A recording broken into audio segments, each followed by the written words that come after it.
En esta tarde, como primera medida, les ruego apagar los micrófonos para iniciar nuestra conferencia en el día de hoy.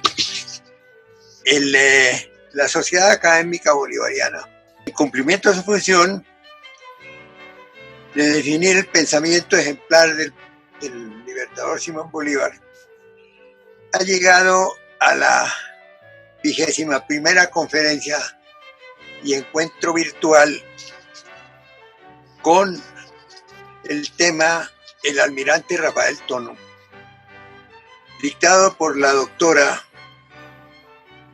y distinguidísima historiadora cartagenera Raquel Ochoa de Serrano.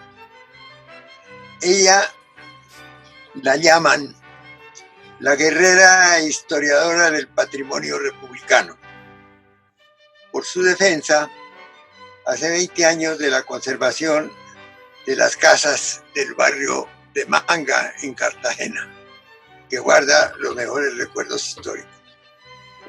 Es autora de un libro muy interesante que se llama Las nimiedades de los Cobo-Tono, de esas familias cartageneras que están ilustradas con fotos antiguas de artículos de gran importancia. Hizo estudios en el Colegio de la Presentación de Cartagena y en el St. Mary Academy de Indiana, la Escuela de Bellas Artes. Ha hecho múltiples exposiciones porque es una gran artista y una mujer extraordinaria. Es descendiente del almirante Rafael Tono y también del capitán de navío Pedro María Iglesias, que son próceres de la batalla del lago de Maracay.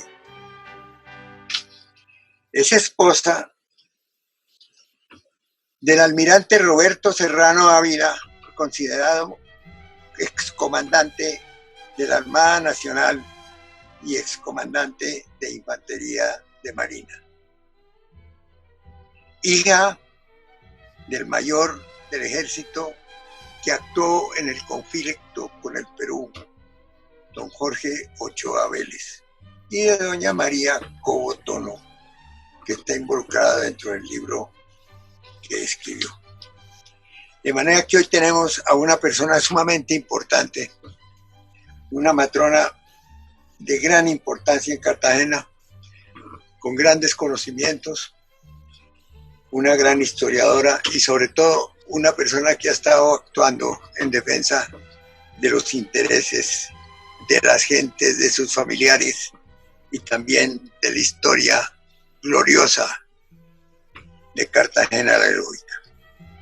De manera que hoy tendremos el gusto de escuchar ese trabajo que ha hecho ella sobre el almirante Rafael Tono, que con su actuación en la batalla del lago de Maracaibo terminaron de señalar nuestra independencia republicana. De manera que con el mayor agrado le ofrezco la palabra a doña Raquel Ochoa de Serrano para que nos ilustre con sus conocimientos. Muchas gracias a todos los presentes.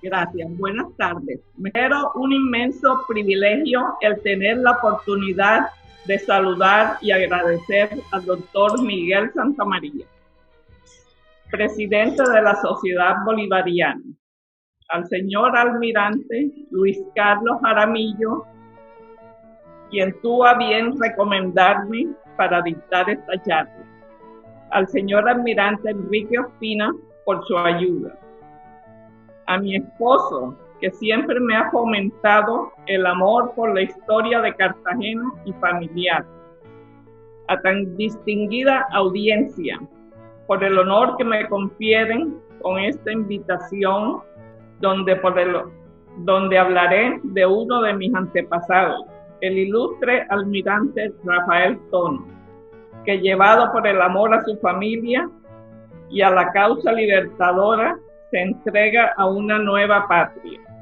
dejando un recuerdo que es orgullo para sus descendientes. Una mención especial a mis hijos, a quienes dedico mi charla. Con mucho amor, agradezco a Liliana, mi hija, por la presentación. Almirante Rafael Tono. Nace en Cartagena de Levante, España, el 11 de febrero de 1776. Hijo de Manuel Tono Higueiro y María Antonia Llopis y Fermeto. Muere en Cartagena de Indias el 31 de diciembre de 1854. Su verdadero nombre, Rafael Saturnino Manuel Miguel Antonio Cristóbal. Copia de la partida de bautizo recién encontrada. Educado para servir en la Marina Española bajo el mando del rey Carlos IV, a los 16 años y siendo gran dibujante, estuvo empleado desde el año 1792 en la división de los bergantines Empresa y Alerta, destinados a la rectificación del Atlas Marítimo de la América Septentrional, comandada por el señor brigadier Joaquín Francisco Fidalgo, quien llegó al fuerte de San Carlos en 1793, donde instaló su observatorio para la elaboración de la primera carta del Golfo de Maracaibo, y luego en Cartagena, en 1794, establece el Centro de Operaciones. En esta carta, editada en Madrid en 1817, se aprecia la ubicación de la barra y ya en detalle en la carta de H.N. Mill las profundidades y lo estrecho del canal. 1803. El 30 de junio, siendo alférez de navío, se une en matrimonio con doña María Teresa Agustina Ramírez de Arellano, de prestante familia de esta plaza, de cuya unión nacen 7 hijos. Llega el momento de zarpar. Fue forzosa la partida. La obligación se impone. Ya en Cádiz, en 1810, decide regresar a Cartagena de Indias, un país donde abrí los ojos a la luz de la razón. Consigue ser dotación del bergantín español Palo Hincado, y así embarcado el 7 de noviembre se hace a la vela, y el 3 de enero del año 11 pisa su nueva patria. 1811. El capitán Tono escribe: vuelvo a mi patria adoptiva, la patria de mis hijos, y por el acendrado amor hacia mi esposa, hijos y hacia este país, donde he permanecido por espacio de 16 años, me decido a quedarme en él. El 11 de noviembre del año 1811 se dio en esta plaza el grito de libertad e independencia, momento en que el capitán Tono se adhiere al grito de la independencia absoluta de la corona de España, grito que repite por todos los puntos del Magdalena, por donde transitaba con los buques a su mando. 1812. Se le confiere el mando de la goleta Clara, después llamada Momposina. Conduce cañones y pertrechos a Sabanilla y Toulouse. Las tropas realistas ocupan en el mes de agosto Puerto Cabello y Caracas, en Venezuela. Así este gobierno se ve reforzado con los militares venezolanos que llegan enfilados, entre ellos los coroneles Simón Bolívar, Miguel Carabaño, Mariano Montilla, el francés Pierre Labatut y el resto, unos 40 soldados que son incorporados por los piñeristas. Los piñeristas consistían en un bando de 3 hermanos momposinos que organizan un movimiento popular. destinado a precipitar la siempre aplazada independencia absoluta. A los venezolanos que llegan se les reconocen sus rasgos militares. En septiembre, el capitán Tono toma el mando del bergantín Independiente y se encarga de la división formada además por las goletas Constitución, Momposina y el Pailebot Fogoso. Bloquea el puerto realista de Santa Marta. Permanece en el tiempo que permitieron los víveres con que contaban. Este dibujo es hecho por el almirante Tono de Santa Marta. En noviembre 26, el capitán Rafael Tono concurre a la acción de la bahía Cispatá o Zapote, en la goleta Constitución, uno de los buques de la división naval, junto con una de infantería, a las órdenes ambas del coronel Miguel Carabaño, y entre esos el contramaestre José Prudencio Padilla, quien más adelante se convertiría en el héroe de la batalla del Golfo de Maracay. Una vez conseguida en su totalidad el fin propuesto, se reciben en público los elogios. Simón Bolívar presenta el 15 de diciembre su manifiesto de Cartagena y zarpa en su campaña libertadora por el río Magdalena, ocupando varios pueblos, liberando y haciendo jurar fidelidad por el gobierno de Cartagena de Indias, y así hasta Cúcuta, donde pide autorización para proseguir la campaña al territorio venezolano. 1813. En febrero, el capitán Tono fue comisionado para ir por tierra a la ciudad de Santa Marta, con el objeto de conducir a este puerto la corbeta de guerra Indagadora, presa del coronel francés Pedro Labatut, y el 5 de marzo sale con ella bajo fuego de la batería del Rosario por haberse sublevado aquella población contra la tropa republicana, llevando a bordo a Labatut, que más tarde deja en Sabanilla. En abril, el capitán Tono comanda de nuevo el bergantín Independiente y se pone a sus órdenes una escuadrilla compuesta de las goletas de guerra Constitución, Momposina y las goletas Corsario, Popa y Cartagena. Recibe cuantos útiles de guerra debían obrar contra Santa Marta, en la expedición que se preparaba bajo las órdenes del coronel Luis Bernardo Chatillon, ex oficial del ejército francés. Mas no se logra lo propuesto por tomarse Santa Marta, pues el enemigo se defiende en forma ejemplar. Chatillon perdió la vida y se perdió la acción.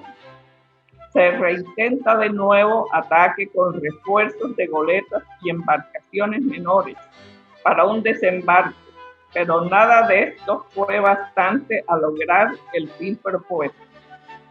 Se dio la orden de retirada. Todo ese año se la pasa el estado de Cartagena combatiendo las realistas fuerzas de Santa Marta. Algunos meses después se le confiere el mando de las fuerzas sutiles del Magdalena, contando con 30 buques de guerra, entre escuchas, falúas y bongos con cañones. Pero por falta de pago y alimentos, no obstante los reclamos al gobierno, el capitán Tono se ve abandonado por los marineros. Simón Bolívar entra triunfante a Caracas el 6 de agosto, mientras en España Felipe VII es liberado e intenta reconquistar América. 1815. En el mes de marzo, habiendo sido nombrado jefe supremo de los ejércitos granadinos, el coronel Simón Bolívar hace escala en Cartagena para que le sean entregadas unas armas que pertenecían al gobierno de Santa Fe para la lucha contra la Santa Marta pasión realista. Y por una vieja querella en 1813 con el brigadier Manuel del Castillo y Rada, comandante militar de la plaza, y que 2 años después le va a costar caro a Cartagena ante el cruel sitio de Morillo, también se le unió el venezolano Mariano Montilla, que en ese entonces era antibolivariano. Se niegan a prestar el apoyo requerido. Bolívar, desde el Cerro de la Popa, decide irse contra la ciudad. Le pone sitio durante mes y medio, del 26 de marzo al 8 de mayo. Hay encuentro entre estas fuerzas para transar diferencias, pero ante la imposibilidad firma un convenio queriendo con esto la unificación de los ejércitos patriotas. Se embarca en el bergantín británico La Découverte hacia Kingston para conseguir ayuda del exterior para la lucha emancipadora. Redacta su célebre Carta de Jamaica. A su regreso a la Nueva Granada, se entera de la caída de Cartagena a manos realistas. Cambia su derrotero por los Cayos de San Luis y se traslada a Port-au-Prince en solicitud de auxilio del presidente de Haití, Alejandro Petillon. 1815. Sitio del general Pablo Morillo. Bajo la inminente llegada comandada por el general Pablo Morillo, el 20 de agosto, el bloqueo marítimo y terrestre era completo. Esta fuerza realista era enorme. 12 barcas, una bombarda, además con todos los botes de las embarcaciones mayores de guerra y mercantes, cuyo total no bajaba de 60 unidades, 10.600 veteranos y víveres para subsistir.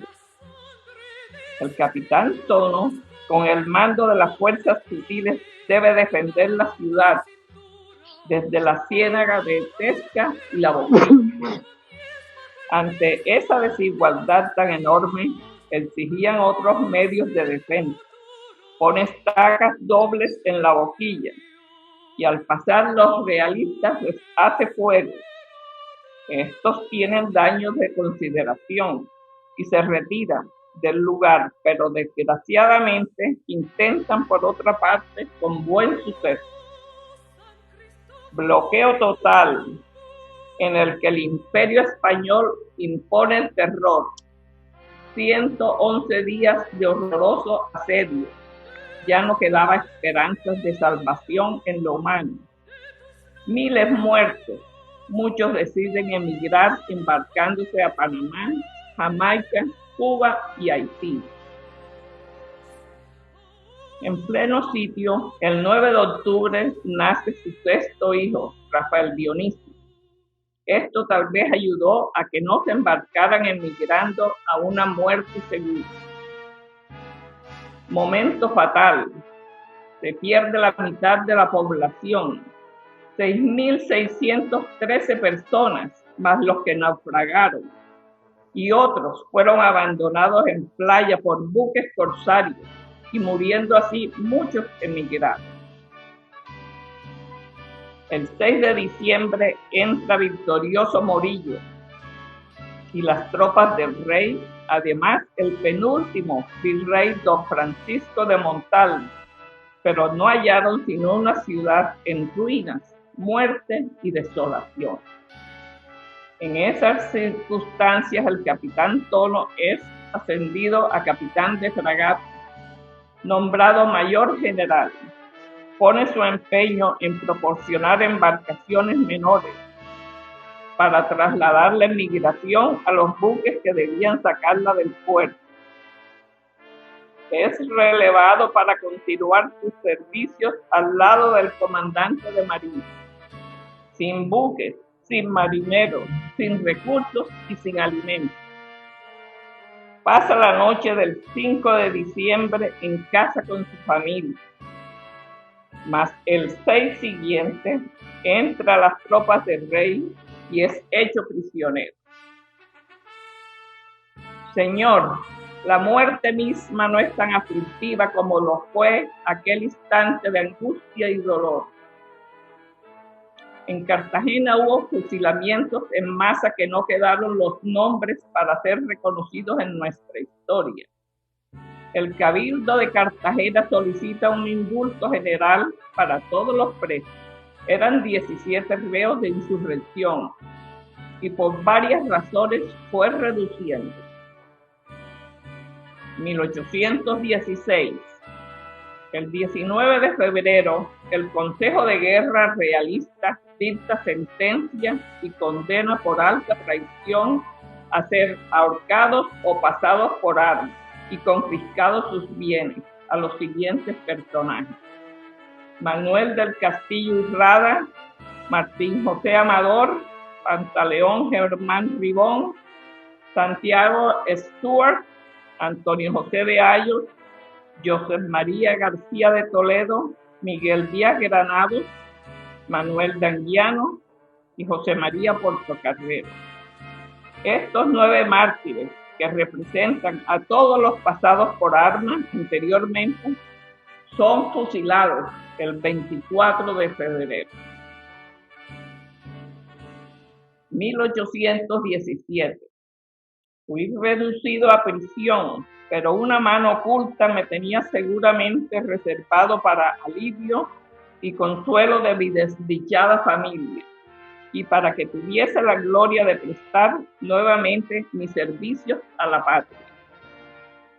El 5 de septiembre, entre los indultados se encuentra el capitán Rafael Tono, que pasó a ser juzgado por la comandancia de la Marina, de cuyo fuero gozaba y puesto en libertad plena, salvándose milagrosamente de ser fusilado junto con los demás.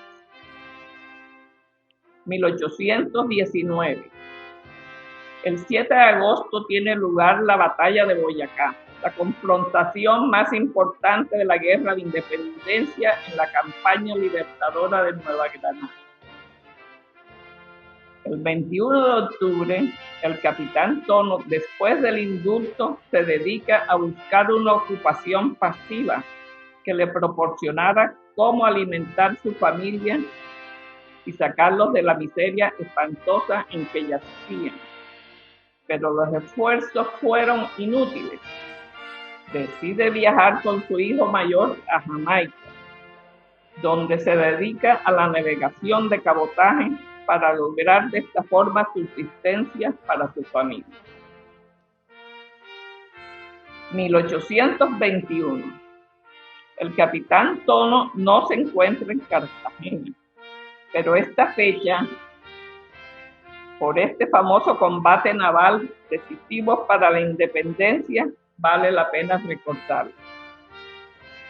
El 4 de mayo penetra por la bahía, por el dique, el capitán José Prudencio Padilla, comandando una escuadrilla de fuerzas sutiles, que al no llegar el auxilio a los realistas se libra el famoso combate naval que ha pasado a la historia con el nombre La Noche de San Juan. La operación se realizó silenciosa y sorpresivamente, mientras los españoles tenían una reunión masónica y por tierra se simulaba un ataque general dirigida por el conde sueco Federico Adlercreutz. Fue un golpe decisivo, donde se rapta toda la escuadrilla sutil que los españoles tenían refugiadas al amparo de los baluartes, el Reducto, Santa Isabel, San Felipe, Barahona y San Ignacio. Mueren alrededor de 100 realistas, se rinde el castillo de Boca Chica y su guarnición de 18 oficiales y 174 hombres. Se toma un bergantín americano cargado de aceite, manteca, azúcar, 260 barriles de harina y 340 de carne salada. La rendición de Cartagena es inmediata y por falta de auxilios viene una honorable capitulación, firmada el 21 de septiembre. La emigración realista de quienes lo deseen se embarcan con destino a Cuba en buques patriotas. Se arrió el pabellón español y se izó el tricolor. Se firma el acta de independencia de la provincia de Cartagena en Nueva Granada. 1822.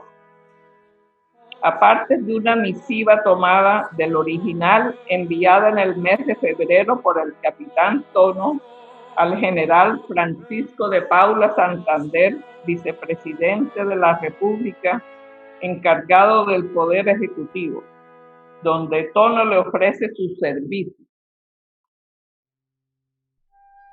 A pesar de conocer los riesgos inminentes que corría mi vida, yo vi la muerte muy de cerca. Aún la veo ahora y no puedo atribuir mi existencia sino a un rastro de un poder supremo inescrutable que lo dirige todo con sabiduría incomprensible. Los jefes sanguinarios que me hicieron temblar por el cruel abandono en que dejaría a mi cara familia, más bien que por existencia personal, me miraron con lástima o acaso con desprecio, y así pude escapar de su rapacidad. Cuando por el valor y la constancia del libertador pensé descansar en el seno de mi buena esposa y de mis hijos, me vine a esta en 2 de este mes, a ser partícipe de su dolor extremo, que por el fallecimiento de mi virtuosa compañera deseaba mi arribo como el solo consuelo de su orfandad, como a la sola esperanza de su subsistencia. El gobierno supremo, que ha acreditado su magnificencia y las miras benéficas que se ha propuesto seguir en todas sus leyes, en todas sus medidas. Por tanto, pues, yo la serviré gustoso como lo he verificado en tiempos menos felices. Si vuestra excelencia admite benéficamente mis ofertas, ya bien para desempeñar el empleo que obtuve en 1815, ya bien sea para emplear mi persona y mis facultades en servir a la República. Sea cualquiera el destino que quiera dárseme, con tal que se concentre la actividad de esta con la inmediación de mis solitarios hijos. Para esto es, excelencia, señor, que encamino a vuestra excelencia mis súplicas, y en su bondad y en su justicia en que libro la esperanza de esto. Momentos angustiosos y sin medios para sostener sus hijos. El 28 de marzo, el capitán Tono es admitido en el servicio de marina, con el mismo grado de capitán de fragata con que se hallaba revestido antes de ser apresado por los realistas. El 6 de mayo se hace cargo de la comandancia general del tercer departamento de Marina en ausencia de Padilla. El 28 de junio es nombrado director y maestro de la Escuela Náutica y de Matemáticas, cuya fundación fue decretada desde 1810.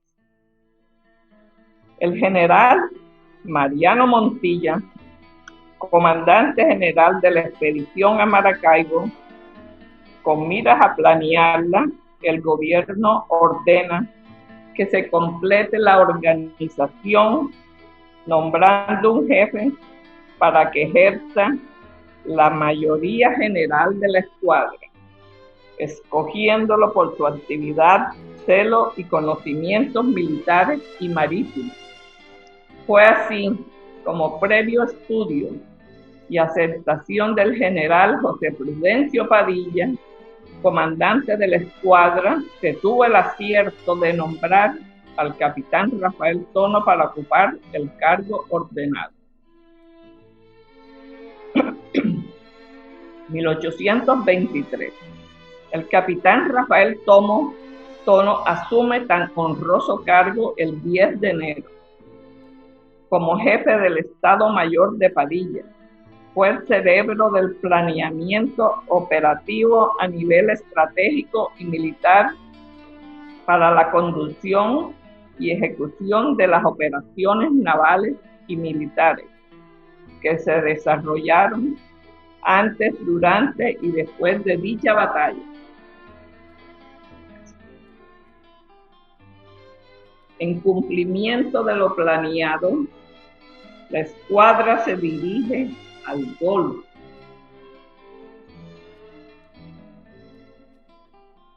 Enfrentando muchas dificultades y encuentros con unidades enemigas. Sin embargo, con gran arrojo, los patriotas se dirigen a forzar la barra, preparando los buques y disponiendo sus calas del mejor modo posible para pasar una barra expuesta y de muy poco fondo. Pasan el castillo San Carlos de la Barra, en medio de fuego realista, con la pérdida del bergantín Gran Bolívar y de un oficial.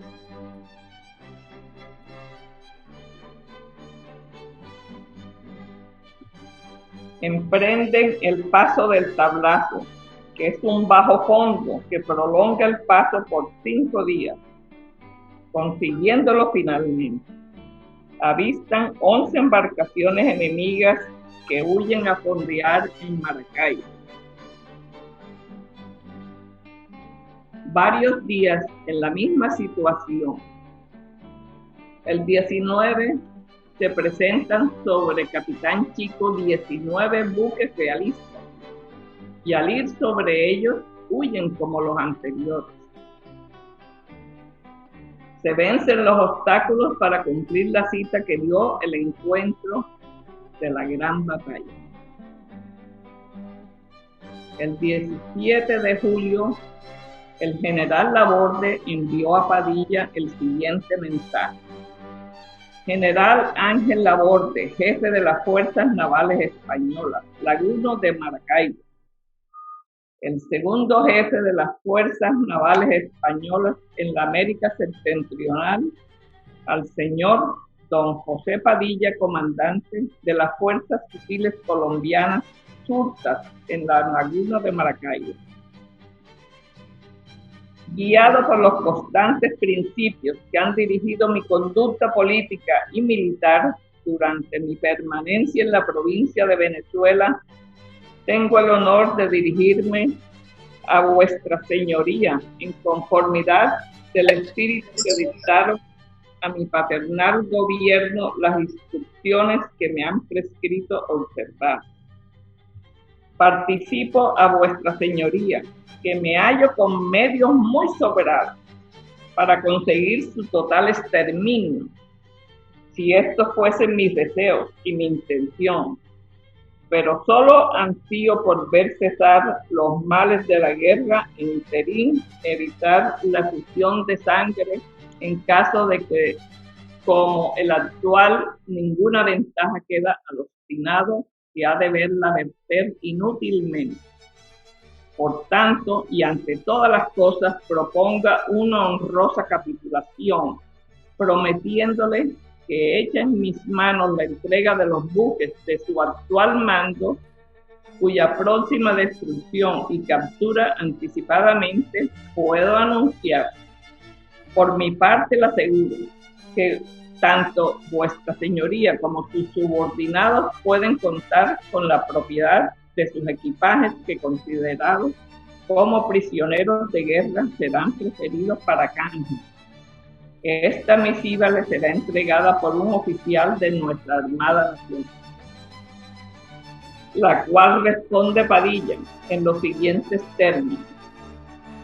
Si los principios que vuestra señoría aduce en su nota parlamentaria le han instigado a hacerme la intimidación a que ella se refiere, el honor Este sagrado timbre que está grabado indestructiblemente en mi corazón me autoriza a contestarle que estoy muy ajeno a prestarle oídos a voces efímeras que son propaladas por el último delirio de un enemigo agonizante. Anhelo probar con hechos mi respuesta. Siento que el pernicioso tablazo me lo impida, pero aseguro que vuestra señoría, que no le daré la molestia de venir a recibir mi saludo muy distante de este apostadero, e iría por el camino de la gloria a encontrarlo si no tuviera que deslastrar mis buques. Concluyo para asegurar a vuestra señoría que vive muy sorprendido por el señor general Morales.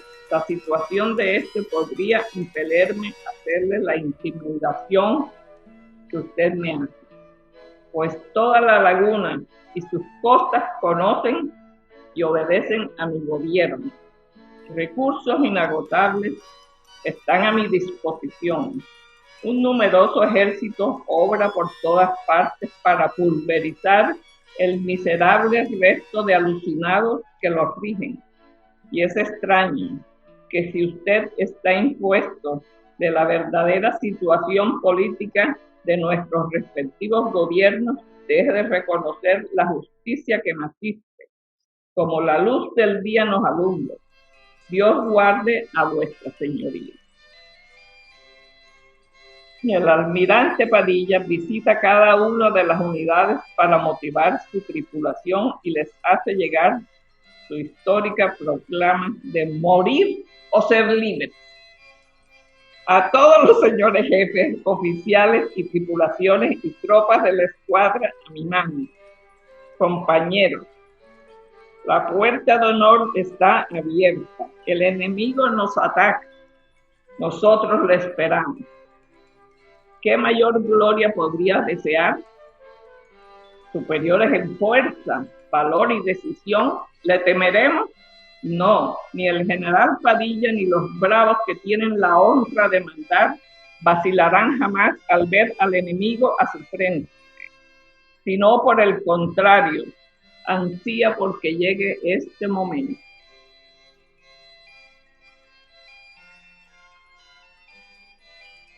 (1823) Tono escribe: a las 2:20 de la tarde del 24, cada uno en su lugar y arengados todos por el benemérito señor general, comandante general, dimos la vela y formados, como queda dicho, nos dirigimos sobre la escuadra enemiga.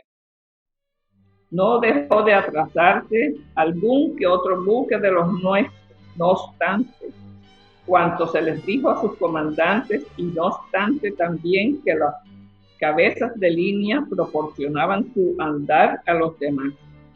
Pero en la alternativa de batir al contrario, que les cupiesen suerte, o de ser batidos por el Marte o Independiente, escogieron ocupar sus respectivos lugares y vimos al fin realizado nuestro proyecto.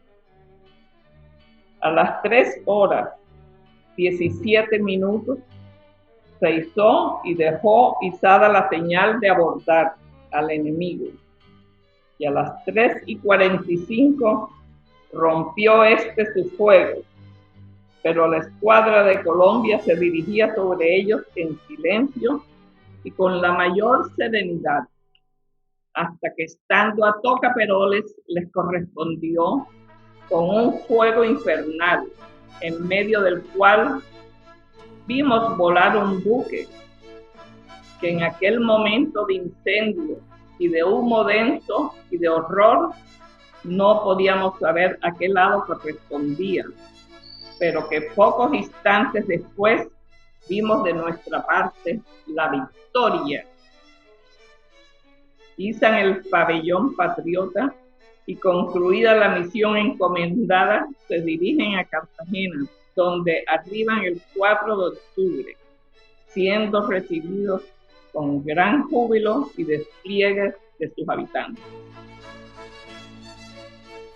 Sin lugar a dudas, el desempeño del capitán de fragata Rafael Tono como jefe del Estado Mayor de la Escuadra Patriota, quien hizo parte de la expedición hidrográfica desde 1792 a 1810 para la elaboración del Atlas de las costas de América Septentrional, participando en la elaboración de la primera carta hidrográfica de la Barra y del Golfo de Venezuela en 1793, editada en Madrid en el año de 1817, fue ejemplar y definitivo para el planeamiento, elaboración y ejecución de las operaciones de la batalla del Golfo de Maracaibo.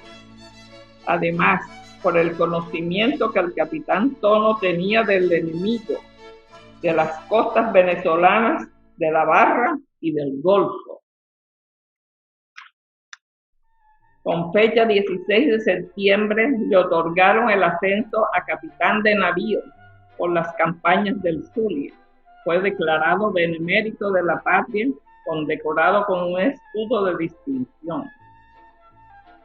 El 18 de marzo de 1826, con la Estrella de Libertadores, y recibe un busto de su excelencia el Libertador Presidente. 1824. En la Escuela Náutica del Magdalena se aceptan aspirantes desde los 12 años.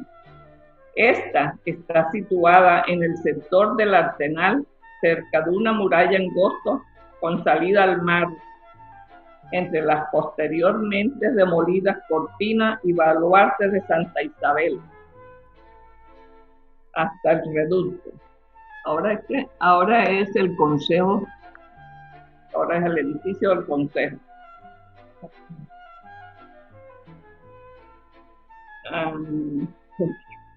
Las naves Cundinamarca, Boyacá, Colombia y Libertador fueron desmanteladas después de la batalla de Maracaibo para ser puestas al servicio de los cadetes. Finalmente, el 29 de enero de 1824, se abre la Escuela Náutica, dando principio a la instrucción, para que no haya perjuicio de ambos nombramientos que tiene el capitán Tono.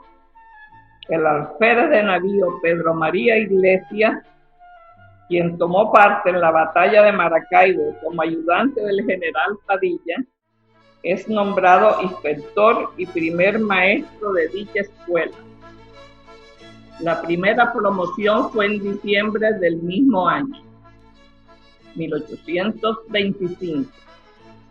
En la segunda promoción de la Escuela Náutica, en el mes de mayo, entre los nombres que aparecen están los hijos del capitán Tono y los del capitán Pedro María Iglesias. El almirante Tono se casa en segundas nupcias con la señora Candelaria Porras de Pombo, viuda de Gambín. Ella tiene una hija de su primer matrimonio llamada Luisa de la Paz Gambín y la llamaban Luisita Tono. 1826. Este año fue funesto para la Armada Colombiana de la Escuela Náutica. Venía funcionando como dependencia del Ministerio de Guerra. El vicealmirante Lino de Clemente y Palacio, por primera vez ministro de Marina de Colombia, con ocasión de un decreto del Libertador muy lesivo a la Fuerza Naval el 7 de diciembre, y tomando en cuenta la penuria económica más un temporal de septiembre que había destruido la poderosa escuadra. Esta es clausurada nuevamente.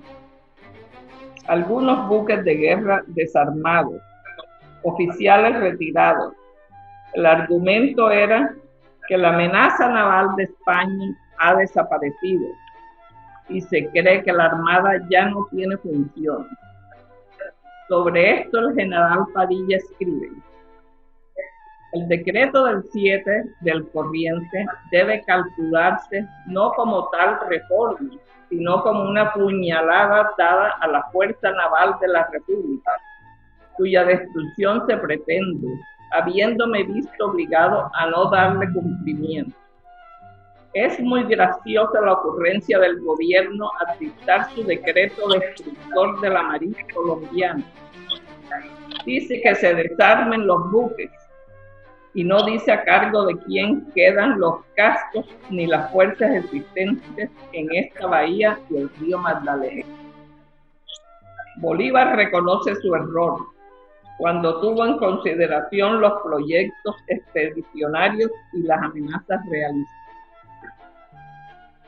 1828. Después de las épocas citadas, han sido varias las veces que el capitán Tono se ha desempeñado en la comandancia general y aún la capitanía de este puerto sin perjuicio de director y mayor general en los términos antes dichos. El capitán Tono conserva su cargo de director de la Escuela Náutica hasta que fue incorporada a la Universidad de Magdalena.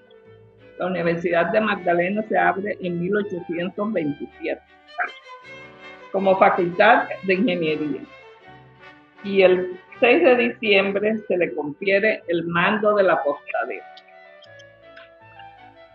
1830. El libertador Simón Bolívar renuncia a la presidencia y resuelve expatriarse de Colombia, entregando el mando el 1 de marzo.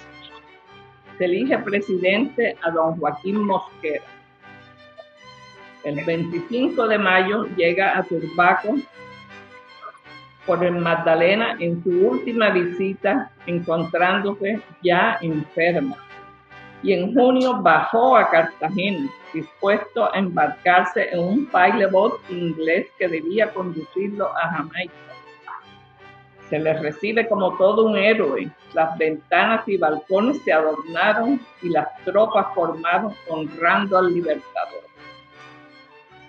Se aloja en la antigua casa del Marqués de Valdehoy, que le fue adjudicada al general Montilla por sus servicios, hasta 1835, que regresa a Venezuela. Es adquirida por los padres de Josefa Maciá Macaya, la futura esposa de José Antonio Teodoro Tono, hijo menor del almirante. Sigue en la familia Tono hasta 1969, que fue vendida como serie alterna al Ministerio de Relaciones Exteriores. No la dejan visitar. De José Antonio Tono, el único hijo del que hay descendencia, fue abogado y rector de la Universidad de Cartagena en 1881. Existen las restantes familias cartageneras: Cowan, Hannibal, Gutiérrez de Piñeres, Lemaitre, de la Espriella y por supuesto Tono, a la que pertenece el señor presidente Iván Duque. 1833. La provincia de Cartagena elige al almirante Tono diputado y representante del primer Congreso Constitucional. El general Santander expide un nuevo decreto referente a la expresada escuela. Entre los nuevos artículos dice: la escuela náutica continuará incorporada a la universidad y depende del director de dicha universidad. 1836. Retiro de servicio.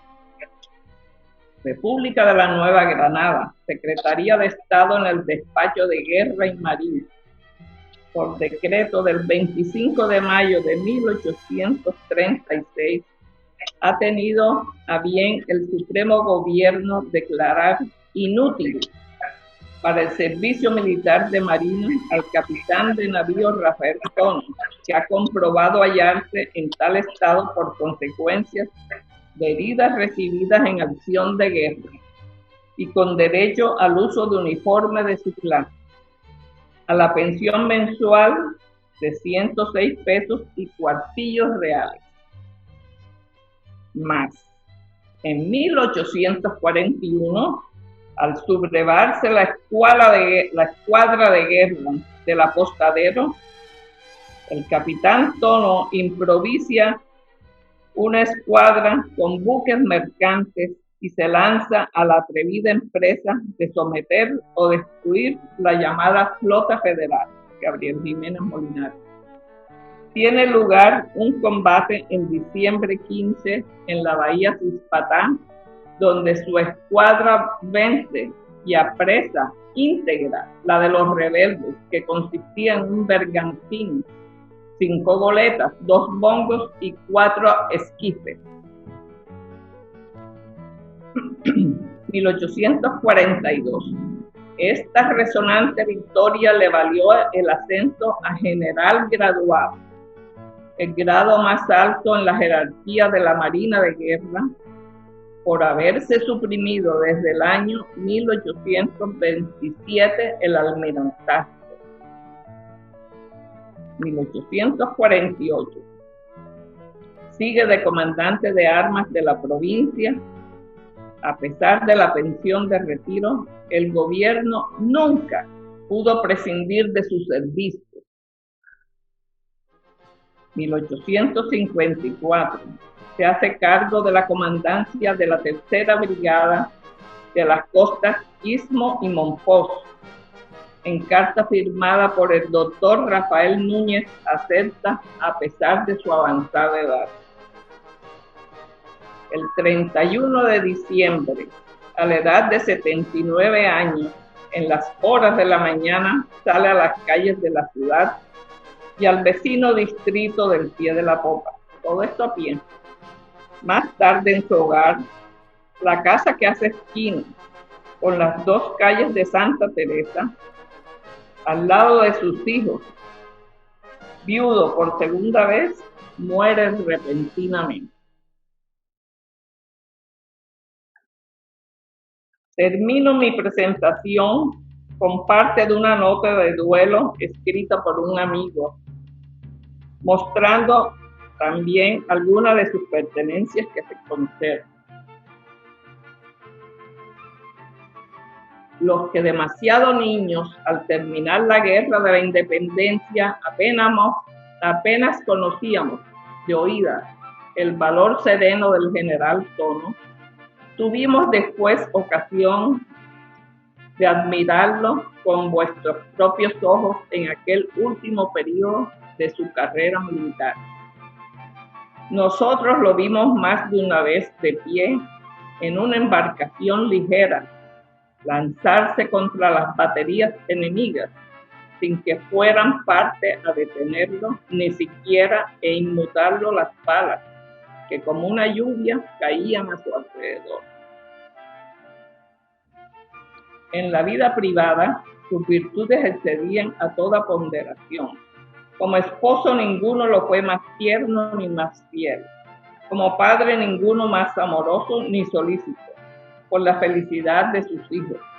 Como amigo, como hombre, ninguno más cumplidor de sus obligaciones para con Dios y sus semejantes. Era imposible reconocer al soldado en aquel hombre de trato tan delicado, de costumbres tan puras, de opiniones tan moderadas. Era el soldado de la paz, el soldado de la verdadera república. El almirante Ospina me hizo llegar esta foto supremamente interesante del primer destructor, le llamaban Capitán Tono, siendo él, bueno, su compás magistral de la fragata Tono. Operó en la guerra del Corea. Bueno, y yo quiero compartirle a los bolivarianos y a todos. ¿Con qué? Quiero compartir. Dale. La brújula de Simón Bolívar. Otra de las pertenencias de esta casa que no tiene que ver con el almirante Tono.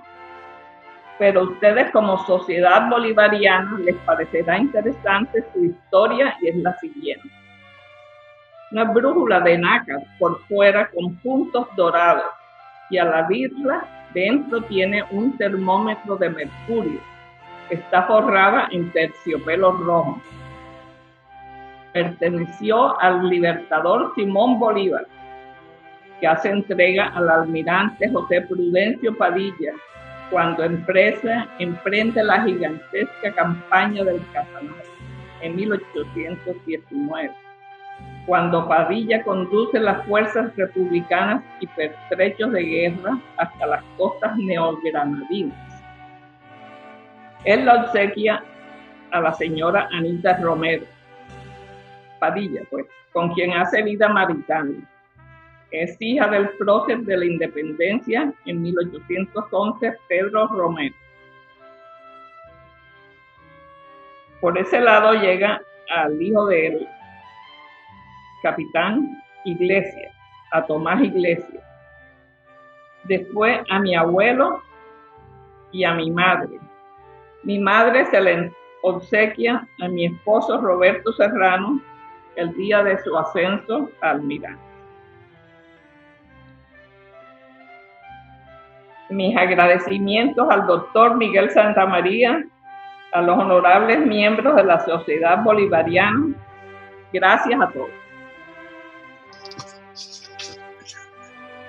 Muchas gracias, distinguida señora. Usted ha hecho una exposición verdaderamente admirable y sobre todo con una presentación excelente, en todo sentido. Usted es una historiadora de verdad y le hace honor a su tierra con unas presentaciones tan excelentes como la que acabamos de ver. Le agradezco infinitamente su presencia y sobre todo lo que ha hecho para favorecernos en esta campaña que estamos haciendo para demostrar la supervivencia ante estas circunstancias tan aterradoras de una sociedad bolivariana que revive el patriotismo, la esperanza y la grandeza de sus próceres. Muchas gracias, doña Raquel, por esta presentación tan magistral. De manera que voy a invitar a unos amigos a ver qué quieren hacer algún comentario. A doña Raquel. General Salcedo. General Salcedo. Desde la sombra, porque no he podido salir allá con la imagen, pero bueno, las imágenes ya a estas alturas del partido no favorecen mucho. Raquelita, con mucho cariño. Muchísimas gracias. Tú sabes que entre tu marido y yo hay una amistad desde cuando éramos cadetes. Fuimos miembros allá de los tiradores de sable. De manera esgrimistas, sí. Sí, éramos esgrimistas, de manera que por eso, con especial cariño, registro eso que dice el señor presidente. Yo soy el vicepresidente en la sombra, ahí estoy en la sombra de la Sociedad Bolivariana. Pero bueno, después ya me va a tocar preguntarle a tu marido o a preguntarle al almirante Jaramillo qué es toca faroles, que eso... Toca peroles es cuando se están acercando, que están ya casi a toca peroles, están casi así de uno del otro, un buque del otro. Toca peroles, perfecta. Yo me la imaginé porque como iban en silencio aproximándose a las fuerzas de la borde, pues no me queda sino felicitarte porque es extraordinaria el paseo que nos has dado por el mar con el almirante Tono, extraordinaria vida, extraordinaria carrera. Bueno, enaltece a la Armada colombiana y hemos disfrutado mucho, inclusive ahora que acabamos de recibir la noticia de que llegó una nueva Tono por parte de los coreanos, de manera que mi sincera felicitación. Sí, y muchas gracias, te felicito. Lo que dice Miguel Santamaría, eres una historiadora de marca registrada. Muchas gracias. Muchas gracias a ustedes. Juan Carlos. Que te felicito, realmente has hecho una conferencia impecable. Realmente, como hemos hablado en días pasados sobre esta conferencia, hay luz en la poterna y guardián en la heredad con Raquel Ochoa. Felicitaciones. Gracias, Jorge. Con permiso, pido la palabra. Sí. Mi nombre es Rafael Tono. Llevo el mismo nombre y apellido del almirante.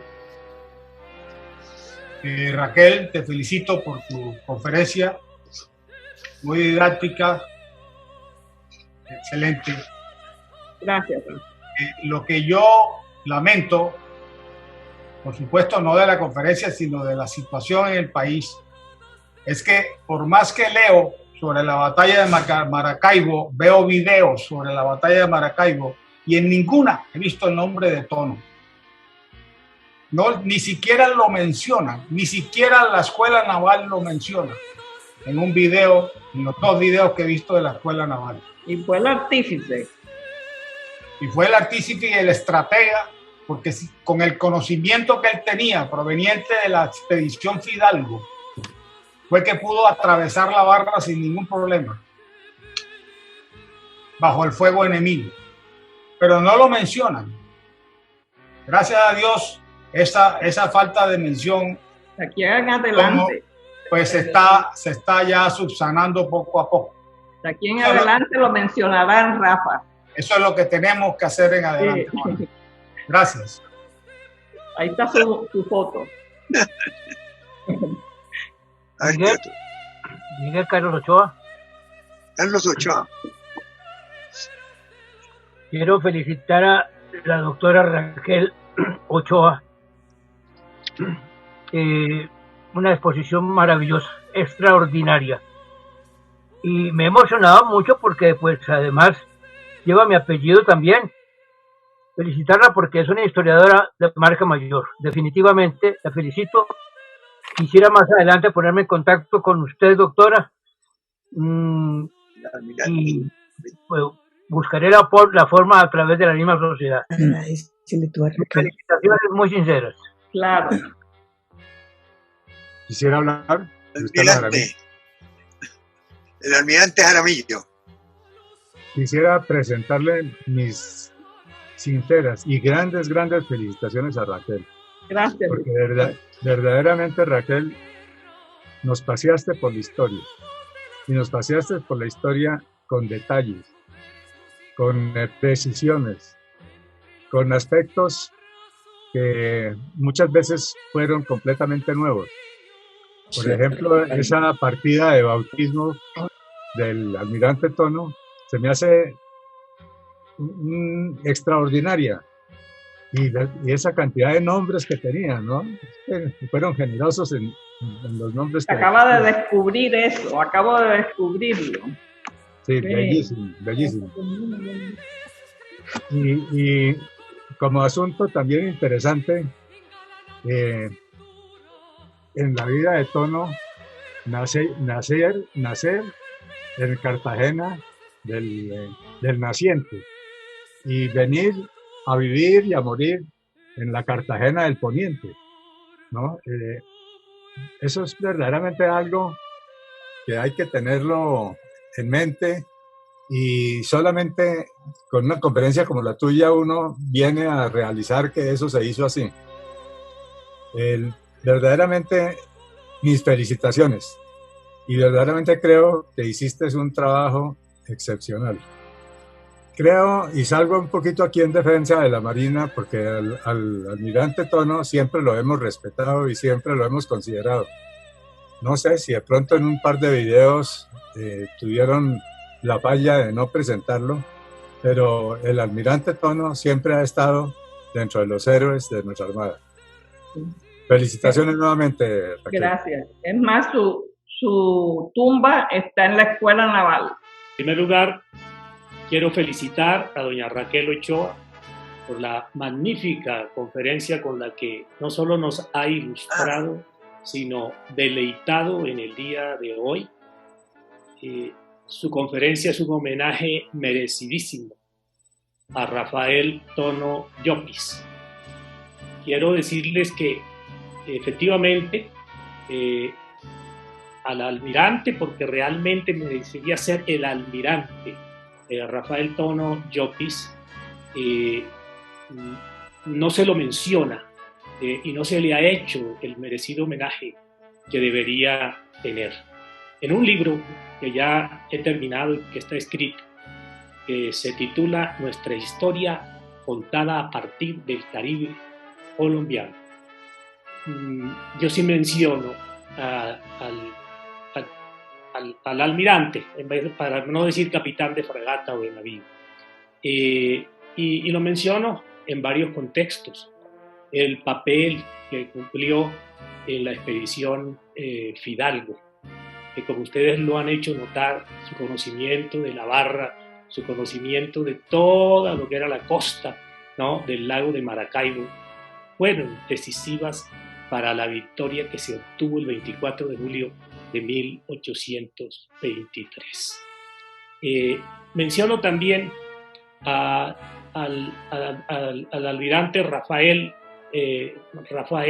Tono por el papel que cumplió en la Ciénaga de Tesca, en ese momento tan dramático que era defender a Cartagena de la fuerza expedicionaria de Morillo, y el papel que él cumplió allí con los bongos artillados. Y lo menciono también en otro contexto, y es que cuando se hace el juicio a los insurgentes patriotas, ¿no?, que fueron condenados a muerte, a él le cupo la suerte de que lo transfirieran a la comandancia naval, y allí Pascual Enrile, que era el jefe naval de la expedición de Morillo, lo conocía, sabía cuáles eran sus antecedentes, incluso se conocían, y eso realmente le salvó la vida. Si a él le hubieran seguido el juicio normal que le estaban haciendo a todos los demás, de repente no habría habido 9 personas fusiladas, si hubiera habido 10. Ni estaríamos nosotros aquí. Sí, de manera que, y lo menciono también en relación con la batalla del lago de Maracaibo, porque su acción fue absolutamente definitiva. Generalmente a veces en las batallas no se recuerda sino el nombre de quien era el comandante en jefe, el nombre de quien era, ¿no?, la persona que jerárquicamente, ¿no?, presidía, digamos, las operaciones. Pero el almirante Tono, porque para mí sigue y seguirá siendo un almirante, fue realmente decisivo en la batalla del lago de Maracaibo. Honor a él y felicitaciones a usted, Raquel. Gracias, Carlos. El almirante Ospina. Raquelita, la felicito. Usted nos dio un ejemplo de historia, pero no solamente de historia, Raquelita, nos puso de presente a todos, gracias incluso a las palabras del doctor Rafael Tono, de que todos en Colombia tenemos un gran vacío con la historia naval de nuestro país, especialmente con un concepto que estamos defendiendo y que usted está dando un gigantesco primer paso. La batalla de Boyacá no hay duda que fue un paso definitivo, terriblemente grande. Pero el problema siguió, porque todas las tropas fueron escurriéndose por el río Magdalena y llegaron a la costa, y nuestra independencia prácticamente siguió con una falta de empuje final, que yo creo que fue, y no solamente entonces, sino la Marina, de que fue sellada en el combate de Maracaibo. No es que hayamos olvidado a alguien de la batalla, es que olvidamos la batalla. Que usted nos ha dado un ejemplo de cómo debemos restituir nosotros el valor de nuestros héroes, haciendo lo que usted está haciendo, conferencias, escritos, artículos, y usted lo logró. Raquelita, te felicito y ojalá te sigamos escuchando muchas veces. Gracias. Gracias, almirante. Yo quisiera darle las gracias al director de la Escuela Naval, que ahí veo que está con muchísimos cadetes, el capitán de navío John Ruiz. Mil gracias por estar presente. Gracias. Pido la palabra a Jaime Jaramillo. A ver, ¿dónde está Jaime? Jaime Jaramillo por aquí. Raquel, Jaime Jaramillo, muy complacido, gracias por la invitación. Me uno a todas las felicitaciones porque verdad que fue un acontecimiento magistral.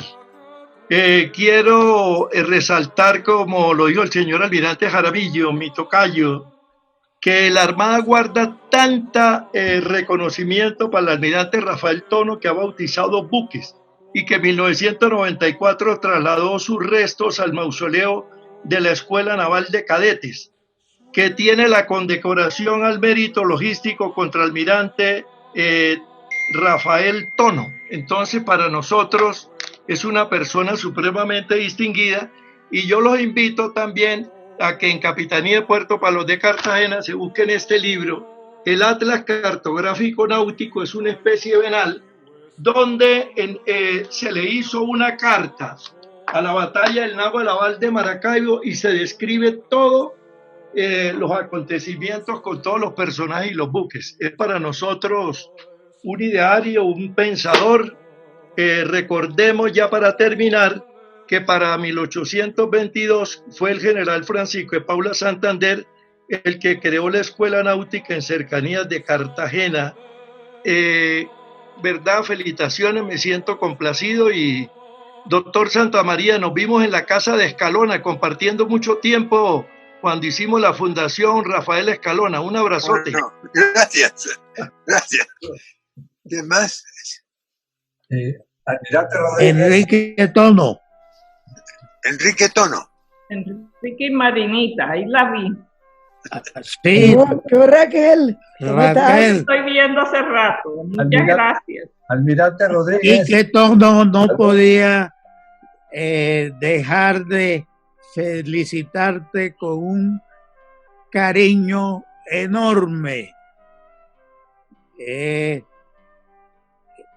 Hace años que no nos vemos, pero te recuerdo muchísimo a tu esposo Serrano y a mi tía Josefina en Manga. ¿Cómo no? Mil gracias, qué lindo. Muchos besos. Besos, Raquel. Muchas gracias, Marinita. Almirante Rodríguez. Hermano. Raquelita, felicitaciones, excelente presentación. Me llama mucho la atención de las palabras de Rafa Tono. Rafa, un abrazo. Realmente nosotros tenemos una deuda grandísima con Rafael Tono. Yo realmente no tenía mucha información sobre la participación de Tono en la batalla de Maracaibo y he aprendido muchas cosas aquí. Y tenemos esa deuda porque créame lo que nosotros teníamos yo personalmente tenía muy poca o casi ninguna información sobre la participación de Tono en esa batalla tan importante para el país, para nosotros. Un fuerte abrazo, Raquelita, has dado un paso gigantesco en estas lares de la historia de la Marina colombiana. Cordial felicitación. Muchas gracias, José, gracias. También, saludos. Gracias. ¿Qué otro quiere? Bueno, parece que... Como que todo les quedó muy claro porque no han hecho preguntas. Nada más toca perolos. Felicitaciones. Muchas gracias. Angelina Martínez Tono. Raquel, tengo una pregunta. Cuando tú dices que Morillo estaba en una reunión masónica, me causó curiosidad. Yo he leído mucho sobre la vida del masón oculto del libro de Hugo Neira Sánchez. Me gustaría que me ampliaras cómo fue esa reunión, qué hacían los masones españoles y qué estaban pretendiendo durante ese mismo evento. Gracias. Pues un poco difícil, porque sé que Bolívar era masón, Pedro María Iglesias fue masón y había muchos masones. Ellos se ayudaban los unos a los otros, pero esa reunión específica no lo sé, solo sé que estaban, bueno, tal vez la estaban haciendo porque no habían recibido otros medios. Y entonces fue cuando Padilla aprovechó. Pero fue el final de los realistas en Cartagena. Casi todos eran masones. La independencia de Colombia fue masona, la independencia de Cartagena también. Toda la serie escultórica que está en el Parque Centenario tiene una cantidad de símbolos masones. La Noli Me Tangere, Jorge. Correcto. Cuando fueron a limpiarlas, las que están en el Centenario, hay una cantidad de símbolos masones.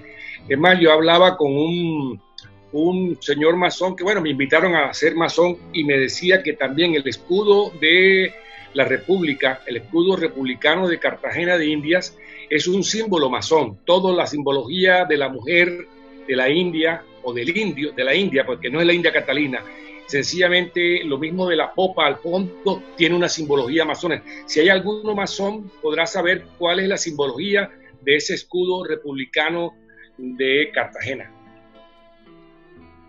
El dólar de Estados Unidos también tiene su símbolo masón. Es que prácticamente por la presencia de Inglaterra en todo el proceso contra España, se fortificaron todas las logias masónicas y se fundaron. O la de Bucay, por ejemplo, de la cual fue muy importante el Libertador San Martín. De manera que la presencia de los masones sí fue básicamente por una influencia inglesa. Aquí acabo de recibir de María Paulina Espinosa, que le manda un cordialísimo saludo a Raquel por su excelente conferencia. A ver, ¿quién más quiere alguna cosa? Porque, es decir, tenemos hoy un número de participantes extraordinario, superamos los 60, de manera que ha sido una reunión espectacular. Doctor Santamaría, complemento. Esta porta de la primera logia masónica se funda en Cartagena y está a porta de cumplir 100 años la Serenísima Gran Logia. Tiene un hermoso museo allá, hay un mantil y un collarín de Simón Bolívar, y vale la pena que cuando tengan un tiempito conozcan el museo de la Serenísima Gran Logia de Cartagena. Muchas gracias. Una cosa que yo quisiera agregar de lo que hablaste de Inglaterra, acuérdate de que Miranda fundó la logia masónica de América en Londres, y realmente Bolívar fue masón y cuando estuvo de joven, y después cuando regresó de Italia lo ascendieron. Claro está que Bolívar finalmente lo hizo como una cuestión política. ¿En qué sentido? En ser masón y buscar el apoyo de la masonería del poder que tenía en ese momento. Aunque Bolívar después se retiró y le comentaba, y les voy a leer esta frase que decía él, apartado ya de la fraternidad, por supuesto, le confiesa a uno de sus principales testigos, Luis Perú de la Croix: en las logias había encontrado algunos hombres de mérito, bastante fanáticos, muchos embusteros y muchos más tontos burlados, que todos los masones asemejaban a los niños grandes jugando con señas, morisquetas, palabras hebraicas, cintas y cordones, que sin embargo la política y los intrigantes pueden sacar partido de aquella sociedad secreta. Jorge, doctor Santamaría, complemento. Uno de los mayores arrepentimientos de Bolívar fue haber mandado a fusilar en la Plaza Bolívar a Padilla, y él dice que se dejó encarretar por Santander, y él dejó un escrito muy bonito pidiendo perdón antes de que se declarase que fue el fin de Bolívar, se me escapa el nombre, dictador, porque a lo último Bolívar se declara dictador y yo creo que fue su fin político, pero el acto de arrepentimiento más grande, uno de los más grandes, fue haber fusilado, haciéndolo acreedor a Padilla de la noche septembrina, que lo hizo responsable. Bueno, eso es cierto.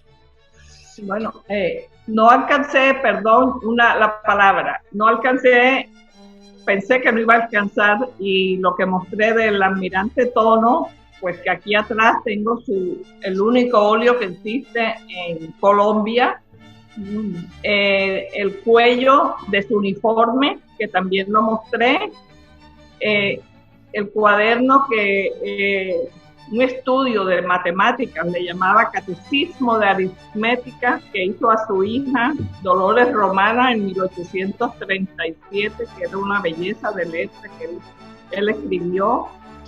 Y tengo pues, bueno, el cuello y los recuerdos, todo eso. El mueble que él trajo, no sé si puede tener casi 300 años. Y también del hijo. El hijo es como una... Sí, hay personas que han puesto que es el almirante, pero este es el hijo. Manuel Teodoro Tono de Arellano. Bueno, yo no sé si Rafa también tenga, o Quique Tono de pronto también tenga muchos recuerdos en su casa. Ese hijo fue abogado y fue rector, abogado de la Universidad de Cartagena. En 1881, sí, rector de la universidad, sí. ¿Hay alguna otra persona que quiera opinar? De la escuela naval quieren hablar, doctor Miguel Santamaría. Muy bien. Señora Raquel, buenas tardes. Estamos con un personal de cadetes. Soy el teniente de fragata Callejas Juan, del batallón de cadetes, comandante de sección de la compañía Tono. Un alumno tiene una pregunta, a ver si de pronto pueden resolver las dudas. Buenas tardes, con el permiso del señor almirante me presento, soy la cadete Castañeda Andrea, y con respecto a la presentación que hizo la doctora Raquel expuso que el señor almirante Tono, cuando fue reclutado a los 16 años por el rey Carlos IV, era un gran ilustrador.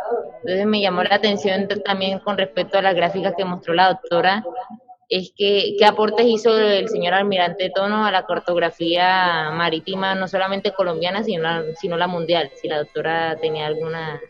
Pues claro, está la bahía de Magdalena, está casi toda la cartografía del lago de Maracaibo, todo eso que también alcanzaste a ver ahí, también que está toda la Guajira, toda esa cartografía, y que gracias a esa cartografía que él hizo, fue que él conocía divinamente lo que era el paso del Tablazo y de la barra de allá, que fue lo que ayudó. Por eso yo creo que apenas lo propusieron, enseguida el almirante Padilla dijo, este es el hombre, además de que eran amigos. Doctora, y pues dado la época en la que se encontraban, ¿con qué tipo de elementos él podía hacer ese tipo de cartografía? Bueno, ellos vinieron preparados, era una expedición Fidalgo, 2 bergantines, o sea, 2 buques llegaron aquí y se instalaron haciendo todas esas mediciones, ellos tenían todo eso listo. Todos esos planos, la mayoría se encuentran en Madrid. Aquí hay algunos también, el Atlas de aquí también los tienen, y Agustín Codazzi, y pues más que todo están casi todos en Madrid, que fueron presentados en 1817, y muchos años después los fueron mejorando, pero está toda esa cartografía. Listo, doctora, muchas gracias. Acá desde la escuela pues disfrutamos mucho de su presentación y pues nos agradece que nos haya dado la información que nos dio el almirante Tono. ¿Y tú eres ilustradora? ¿Perdona? ¿Y eres ilustradora también? No, señora, pero me llamó la atención de que pues estando nosotros acá en el entorno de la Armada, pues que el almirante Tono haya aportado a la cartografía colombiana desde pues, aunque claro. Y el primer, que que tengo que hacer también. El director, mejor dicho, fue nombrado el almirante Tono, pero el que hizo de primer maestro y todos los años de la Escuela Naval fue Pedro María Iglesias, que también tengo su vida y su historia. Ellos eran amigos, muy amigos, tanto así que los hijos de Tono fueron padrinos y de los hijos de Pedro María Iglesias. Y después de 4 generaciones se casaron mi abuelo y mi abuela, ambos descendientes de ellos. Y de ahí es donde viene toda mi idea de escribir sobre ambos. Pues espero que en alguna fecha próxima también haga una exposición sobre él. La escuela también estará pendiente de eso, doctora. Muchas gracias. Gracias a todos ustedes, a todos los cadetes y a todos a los oficiales que tomaron parte en eso. Muchísimas gracias. Presido, doctora. Bueno, muchas gracias. Perdón, quisiera aportarles que la cartografía a la cual coadyuvó Tono está en la biblioteca del Banco de la República, además de Madrid. El Banco de la República tiene copia de toda la cartografía que se hizo en la expedición final. Está muy interesante. Y agregar que uno de los instrumentos más útiles para hacer la cartografía en esa época era la brújula. Como ustedes ven, pues cuando el barco toma un rumbo diferente, pues también la brújula, ¿no? Tiene otra dirección, de manera que ese instrumento ayudó mucho también en los primeros mapas cartográficos. Muy interesante, Carlos. De instrumentos fue el sextante y el cronómetro. Lo utilizaron para toda esa cartografía. No, Rafa, tenía una cantidad de elementos sofisticados. Yo estuve el año pasado, para noviembre, en una exposición en el Museo Naval de Madrid. Hicieron una exposición especialmente para Sebastián Elcano y Magallanes. Y es cuando tú ves toda esa cantidad de elementos para medir, de medición, para saber y para hacer mapas. Pero es una locura. Uno no se alcanza a imaginar que eso existiera. Sí, pero eso fue durante una cantidad de tiempo. En el siglo XVIII, a principios del siglo XVIII, fue cuando empezaron con el sextante y el cronómetro. Estaban recién inventados. Bueno, muy bien. Bueno, muy agradecidos a todos los que han participado y especialmente a doña Raquel, que ha hecho una exposición formidable y además ha hecho una demostración de unos conocimientos profundísimos sobre la historia, cosa que admiramos y le agradecemos muchísimo porque ha sido una experiencia maravillosa. Hemos tenido una asistencia superior a 60 personas, cosa que es un récord porque indica que cada vez estamos teniendo más audiencia. La próxima conferencia de hoy en 8 días será por cuenta del coronel Gentil Almario. Les recomiendo muy especialmente que se pongan atentos a ella, porque es una presentación verdaderamente extraordinaria, no solamente de historia, sino de lo que nos está sucediendo. Es un análisis también sobre lo que nos está en este momento creando dificultades y problemas. Muchas gracias a todos, les deseo una muy buena tarde y los espero dentro de 8 días con el mayor gusto.